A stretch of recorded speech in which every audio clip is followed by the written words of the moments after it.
7 News. Today's topic, deforestation in Latin America, specifically the Amazon rainforest. One of the largest problems that we are facing today is the clearing of forests to provide more farmland and timber, also known as deforestation. Now, over to Haley for some more information about this crisis. According to recent studies, over 12 million hectares of forests are lost each year. That's 36 football fields every minute and about 52,000 a day. This is a big problem because it causes reduced biodiversity, the release of greenhouse gases, and increased soil erosion. Many plant and animal species are being harmed by this and, in result, becoming extinct. As you can see here, the area of rainforest habitat is decreasing.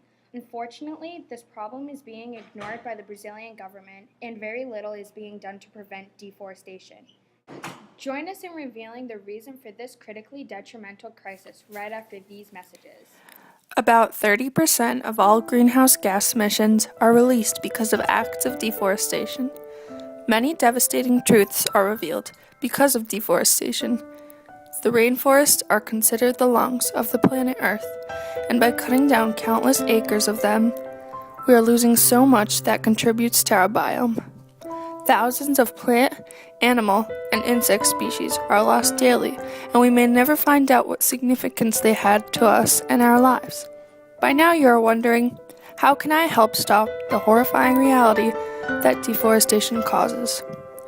You can help by looking for Forest Stewardship Council logos on wood and wood-made products.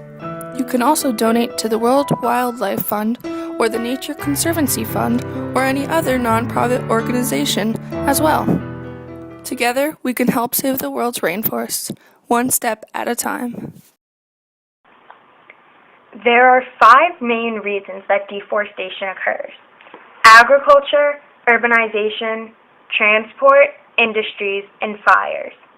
In agriculture, both small-scale farmers and large-scale plantations clear the land to grow and produce non-native crops.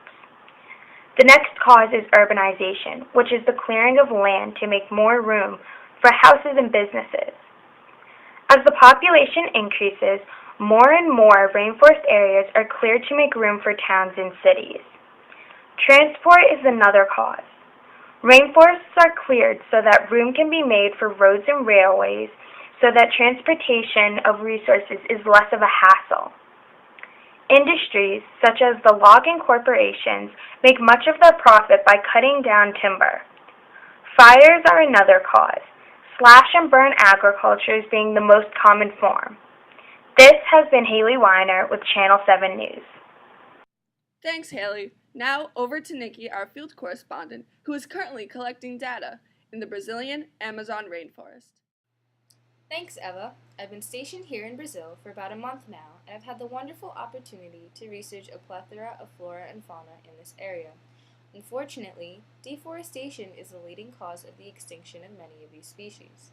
Experts estimate that we are losing 137 plant, animal, and insect species every single day due to rainforest deforestation. That equates to about 50,000 species a year. As the rainforest species disappear, so do many possible cures for life-threatening diseases.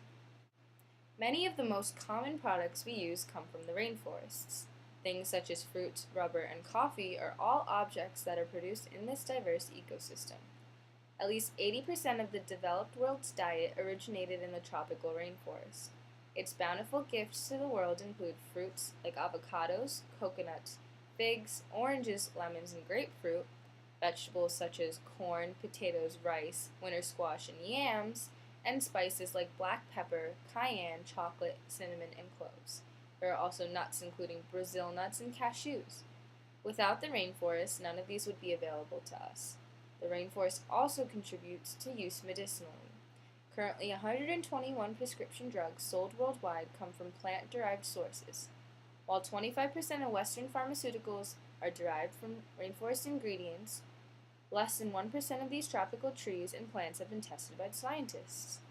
In 1983, there were no U.S. pharmaceutical manufacturers involved in research programs to discover new drugs or cures from plants. However, today there are 100 pharmaceutical companies, including several branches of U.S. government, including giants like Merck and the National Cancer Institute, that are engaged in plant research projects for the possible cures, drugs for viruses, infections, cancer, and even AIDS.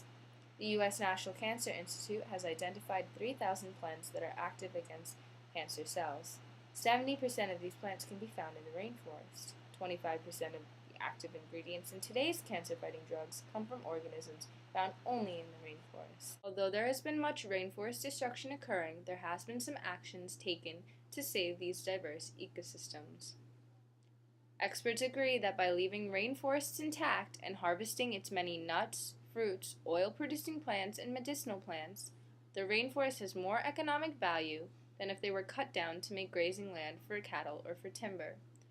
The latest statistics show that rainforest land converted into cattle operations yield the landowner only $60 per acre, and if timber is harvested, the land is worth only $400 per acre. However, if these renewable and sustainable resources are harvested, the land will yield the landowner about $2,400 per acre. If managed properly, the rainforest can provide the world's need for these natural resources on a perpetual basis. Promoting the use of these sustainable and renewable resources could stop the destruction of rainforests. The rainforest is to be more valuable alive than cut and burned. Sufficient demand of sustainable and ecologically harvested rainforest products is necessary for preservation efforts to succeed. Purchasing these products can effectively change and create a market while supporting the native people's economy and also provide an economic solution and an alternative to cutting the forest just for its value of timber. Well, that's all I have to say. Thanks, Eva. Back to you. Thank you, Nikki, and thank you all for joining us in this special broadcast about deforestation in Latin America. Be sure to accompany us next week when we discuss the Israeli-Palestinian crisis occurring in the Middle East. This has been Eva Burr with Channel 7 News.